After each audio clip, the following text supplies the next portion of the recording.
Bill Reel here, Mormon Discussion Podcast, and I thought I would just share a little 5-minute lesson on how rational thinking works.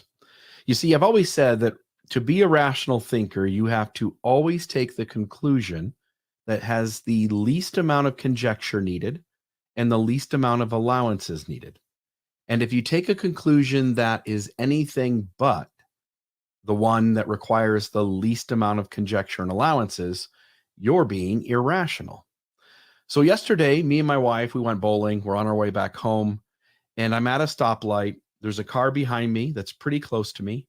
It was November 4th, 2022. And I hear in the back seat of my car is what it sounds like is a popping noise. And I couldn't tell what it was. And I ran through my head thinking to myself, what's the most rational answer for what that is? And it's the thing that all of us do with our brains. We go, what is the thing that would explain this that is the most likely? Our brain naturally does that with things that don't matter. Again, I get it. Sometimes we wake up in the middle of the night, we hear a noise, we're like, oh, it's got to be a guy in the house, right? Our brains certainly do system one and system two. System one being lizard brain, fight or flight. System two being the frontal cortex, where we are much more likely to be logical, rational, be more calm, and trying to make a intuitive decision about what's going on around us. And as I'm sitting there in my car and I hear this popping noise in my back seat, two answers come to mind. One is that somebody has sort of bumped into me, and I look back and the car is kind of close, but I don't think that's what's happened. And the other thing I thought was maybe that's my brakes making noise. And I asked my wife, I said, what do you think that is? She goes, I think it's your brakes. And you see, the fact that I had my foot on the brake for the most part all the way down, but far enough down that I'm not moving, but I thought maybe I had it off the brake just enough that that it was making some noise, that the brake pad is against my rotor, against my brakes, and there's still just a little bit of movement there. And hence I'm thinking to myself, like, okay, I don't think the person's bumped into me, but that's possible. But I don't think so. I said, the brakes making noise is probably the most rational conclusion. And so in my head, I thought that must be it. Light turns green. I start to go. Now, if I would have said something like, there is a leprechaun underneath my car who's banging on something, you and I both know that that's absurd. And we go, why is that absurd? Well, because it is in our brain recognizes it is the conclusion that would require so many allowances and so much conjecture that it's just absurd. I could have come up with something like, hey, there's somebody standing near my car, but he's down low and he's tinkering with something. That's possible. It wouldn't be the first time in the world that somebody came up to somebody else's car doing some sort of physical contact or damage with it, and you just couldn't see them from your point of view inside your vehicle. But your brain also recognizes that is highly unlikely and irrational to jump to that conclusion. So in my head, I thought it's got to be my brakes. I don't think it was a guy bumping into me. I'm pretty confident in that. I didn't even get out of my car to look because I was trusting that enough. And the noise continued. I couldn't figure out what it was.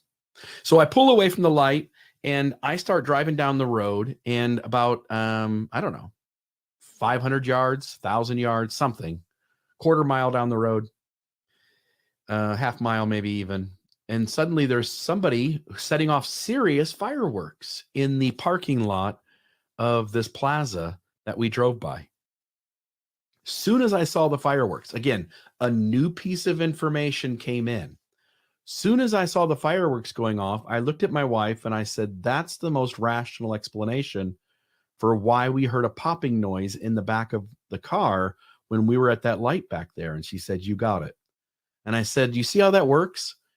I can't go with fireworks before I know there's fireworks. That would be irrational. Unless it's July 4th or Pioneer Day or some other reason that fireworks seems like a reasonable thing that could be happening. but it's November 4th. And in my mind, again, you could also be messaging me when you see this video and you could say, Bill, November 4th is, and then you can name the holiday and I'll look it up and I'll go, oh, like there's more information. But until new information comes in, you can't choose to pretend that there is new information. And if you knew it someday, it would explain what happened. That's irrational. You can't do that. You can't go, hey, I know right now it doesn't look like a leprechaun was under the car, but I'm telling you, someday we're going to discover that leprechauns are real, and then you'll have an explanation for what made the popping noise at your car. In the same vein, if I am sitting at the light and I go, you know what? I bet about a half mile down the road, we're going to see somebody lighting off fireworks. That would also be irrational because the noise in the back wasn't crystal clear that that's what it was. And for me to make the assumption that there must be fireworks without me actually seeing that there are fireworks going on, that there are actually fireworks going off, would be absurd. It's creating evidence that doesn't exist in order to give yourself an answer that you want. Now, if you sense that when new information comes in, you are then permitted to change your mind. Soon as I saw the fireworks, I knew that was the most rational explanation. It required the least amount of conjecture in the least amount of allowances. So there's this game in religion, and specifically in Mormonism, that when apologists are confronted time and time again with problems where the solution that requires the least amount of conjecture and the least amount of allowances is simply that the church is not what it claims to be, apologists have no problem going ahead and telling you that there will be evidence at some future day that will come forward and then will be justified in the belief that we currently hold. If you want to see this in action, go back to an early Mormonism Live episode where we had Kwaku L in studio and listen to him talk about rational thinking. And what he tried to do was say, look, Bill, there are lots of times where when we are discussing some phenomenon in the world, the universe, in history, in mathematics, there's times where the most rational answer ends up not being the right answer. Hence, Kwaku made the argument that he feels perfectly comfortable on the front end without the new information coming forward, going ahead and basing his conclusion that it will come forward at some future point. In fact, so that was just a little pre-recorded piece. I messed up and I needed to cut it in so that I could start picking up where I left off. And I was going to say, in fact, we can actually watch that live. And so I'm going to add that to the stream now. And we'll put this up so that you can hear several minutes of this conversation. Second, so I've had those kinds of experiences too, like ones that I would call like deeply miraculous, and they bound my testimony to Mormonism at the time. When I say rational, what I mean is that if we're given the list of explanations for why a certain event occurs the way it does, whatever answer requires the least amount of conjecture, the least amount of allowances, the answer that is the, like, okay, there's a noise in the kitchen. It could be an alien or it could be my pet cat. Pet cat is the most rational conclusion because believing in an alien requires more allowances and more conjecture to make that work. And what I'm saying is that if somebody believes deeply in Mormonism, they've had miraculous experiences, their testimony is all in. But in reading all of this stuff, slowly they realize that other people in other religions also have miraculous experiences. And as they're searching through all these issues, they come up with more rational answers. Again, the answer that requires the least amount of conjecture in their mind. I'm just kind of asking, do you make space for people to leave this church honestly and not to have just been lazy or wanted to eat Chick-fil-A, but to have really spent deep emotional energy trying to deconstruct this thing and to look at like what's real and what isn't, and really took that search seriously, and now are on the outside of the church? Yeah, I mean, probably 50% of my friends are either inactive or ex-members. Yeah. So to me, it's if you find yourself not believing in it, then you just don't believe in it. And maybe one day you decide to believe and come back. And if you don't, then that's just your life. Um, I'm not going to judge someone and base their humanity on whether or not we have the same theology. That doesn't make sense. That's not how civilizations work. You can't have a society that's going to function that way. But I will say on the note about it being, uh, about what seems more rational. I don't know if I'm convinced that what's more rational has to be what's more true. And I'm going to give a wild example real quick. But when I was in high school, the first time I went down the YouTube rabbit hole, not related to church, and I started reading things about how the hedge fund manager was hanging out with celebrities on a small island and stealing children and trafficking them on a small island. And everyone said that's nuts. And a couple years later, a wacko goes into a pizza shop and shoots it up trying to find the kids. A couple years goes by, we figure out of that whole theory and conspiracy, the meat of it, which was written off to be something the most insane, improbable, statistically untrue, and least rational thing possible, it turned out to be that Jeffrey Epstein was actually doing those things. And involved in that was Bill Clinton and one of the princes and all of these weird things.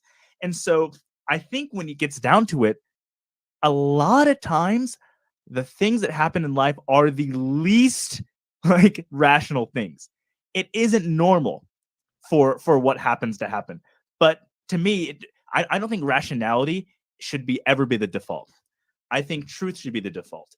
And what is true is 50% of the time really, really weird. The Boston molasses disaster in 1912, when the giant tanker of molasses explodes and destroys the city, and 21 people die and 100-something people get injured, and molasses goes everywhere and fills the streets. It sounds like something out of a Nickelodeon movie. It sounds like the fakest thing ever. And if you open a new tab right now and Google Boston molasses disaster, you'll see it. It's the most ridiculous thing, and it happened. So that again, that's my mind frame when I look at these things. When I look at these things about Joseph or Brigham Young or John Taylor or any of the miracles or anything in the Bible, I go, yes, it's not as likely, but what is ever rational? You know what I'm saying? None of this is rational. Our world is not a rational world. So that's sort of my mind frame of it. But if you are someone you emphasize the more common and the least extravagant, and your mind frame is sometimes crazy things happen, but the normalcy is kind of rational and mundane, and whereas my mind frame is you're lucky if you get something rational and mundane because everything else is crazy. If you're more on the other side of that and you say, I don't buy it, well, you know what? I'm still going to be your friend. Now, I think the tension really comes in, though, when it's... All right. So enough of that. So, and I don't want to get into this Boston thing, whatever it was, the thing he asked us to Google. When we looked it up after the show was over, there actually is some rational explanations for what happened. And I think it was a horrible example that he used. But he basically says that 50% of the world is weird, 50% of the world is irrational. And I'm just going to tell you, I don't see that. That's not my worldview. And imagine a world that we live in where we make room for the irrational to be the thing that we lead with the majority of the time. What if I walked in my house and there's no reason to say it, but I accuse my wife of having an affair? I walk over to my neighbor's house and I say, you know what? Nothing's missing, but I know you broke into my house last night. We cannot live in a world where we allow things which we agree, because he's agreeing, things that we agree, going hey, that seems crazy. It seems crazy that Joseph Smith is a prophet and he used predatory techniques on young girls that he coerced into being in his home. We can't lead with that. It's not that sometimes a thing will be discovered to not be what the most rational answer was just in the moments prior. That does happen. It happens so rarely, though, that it would be batshit crazy, as Spencer Wright puts it. It'd be batshit crazy to lead with that conclusion. That's not how the world works. We go with the most rational answer.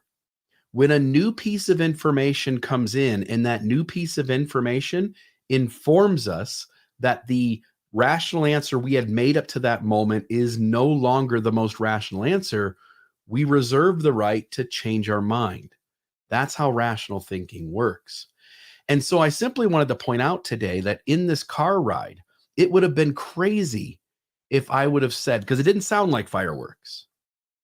It would have been crazy if I would have made the assumption that it was fireworks on the front end. It would have been crazy if I came up with some reason that would have required as much or more conjecture and allowances, like the leprechaun, or even a man standing outside my car knelt down who's tampering with it. That would be irrational. Now, certainly those things can, not the leprechauns, but certainly these things can happen where you perceive you have a limited amount of information about a situation, and the information that you have in the context of what's going on, you're led to believe that a certain thing is happening. And then later on, you gather either new information or somebody informed in some way, you are taking in additional evidence. And that additional evidence imposes that your current answer is no longer the best answer. And then you change your mind. And I simply want you to note that as you go through your life, you do rational thinking everywhere. Now, we're not exactly rational beings. There's a lot of science behind people and how much critical thinking they can do. And when somebody is attached to a belief, the ability to think critically about that thing or that issue becomes very clouded. Their judgment becomes very clouded. There's a lot of mechanisms in the brain that impose on us to continue believing the comfortable belief that we hold. But for the most part, in our secular life, we use rational thinking all the time. We wake up in the morning, the alarm goes off. We don't think that it's 10:30 at night and we somehow slept through the day. Now, we probably have all done that once. We weren't feeling well. We went to bed at a certain time. We slept an extremely long amount of time. I remember being a kid and waking up. I went to take a nap in my room after school, and I wake up to the smell of breakfast. There's no doubt. Sausage, bacon, French toast, whatever, eggs. And I could just tell, like, man, it's breakfast. Oh, shit. I must have slept through the whole evening and then the whole night. And now here it is morning. And I get up and I find out that my mom and dad were just cooking breakfast for dinner. Again, if I would have thought that through, it would have been the most rational answer, right? But that's not what happens sometimes. Our brains don't do that easy sometimes. But if you want to be the best kind of thinking human, you have to go with the most rational answer. And if you go with anything less, even the second most rational answer or the third most rational answer, you're being irrational. Because to be a rational thinker means you go with the best answer. Now, when you look at Mormonism, and you could look at Christianity and historical Jesus and all of that as well if you wanted. But if you look at Mormonism and you go into, just make a list of the top 100 problems in the 100 places where the historical context imposes that Mormonism is not what it claims to be. Believers will find some way to continue believing that they will figure out, like, I don't care that Joseph Smith did what looks like creepy things to young girls. I don't care what Brigham Young did to take over the church. I don't care about treasure digging and folk magic. I don't care about the problems of the Book of Abraham. I don't care about seer stones and hats. I don't care about Joseph plagiarizing for the Book of Moses or the New Bible translation. I don't care about any of that. All I care about is that the church has to be true somehow. So have faith, right? There are these thought-stopping techniques that Mormons are good at. Have faith. God works in mysterious ways. We'll figure it out on the other side. Contentions of the devil. I don't know about those things. I just know the church is true. But if you list it all and you go, let me be a critical thinker here. How bad are these really? If I want to go like what's the most rational conclusion? Forget my emotional feelings, because lots of people in all kinds of religions have emotional feelings about their belief system. So throw emotion out for a moment, because we can be deceived so easily on emotion. And then make a list of those things and go, how much conjecture and allowances does this collective list require for Mormonism to end up still true? And hopefully you recognize that that you use critical thinking throughout your life everywhere. And the only places where you excuse away critical thinking skills is when a belief is super important to you. So there are folks who have their spouse cheating on them for years, and they even see evidence that their spouse is cheating, but they inside their head need this marriage to work. And so they would tell you after the fact, they would go, I just didn't see it. It was there to see all along. And I didn't want it to be true. And so I just didn't believe it. You know, people start to get sick, and instead of going to a doctor to get healthcare and to seek out uh, medical advice on what it is they have, they just sit by on their couch and just kind of wave it away. And then 6 months later, they're in stage 4 cancer. So when things are important to us, they're crucial to our identity, to our well-being. Our brain does a lot of tricks in order to keep us believing those things. But you, my friend, you want to be a critical thinker. You want to think rationally.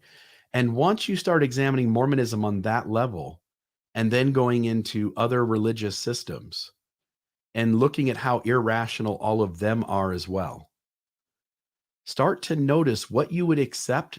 Like, you wouldn't accept the Jehovah's Witnesses history. You would go, that's absurd. I'm not going to believe that. I wouldn't even give them the time of day.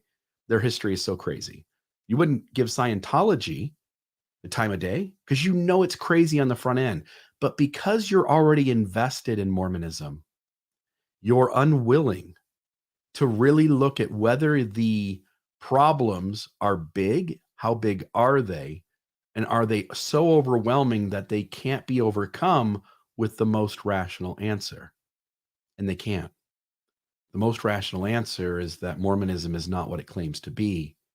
And I could sit in a 2-hour conversation on a single issue and demonstrate that to almost anyone. And if anybody wants to have that conversation, I would welcome it. I'm Bill Reel.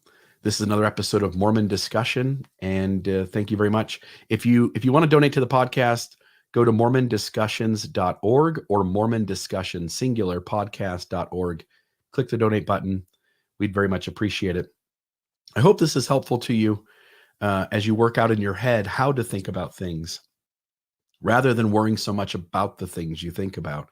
In other words, we focus so much on a specific issue here or there in Mormonism. But really, the greater skill is to think critically and to recognize how you best can be a rational thinker. And then you'll start to notice really cool things happening in your inner world and your outer one.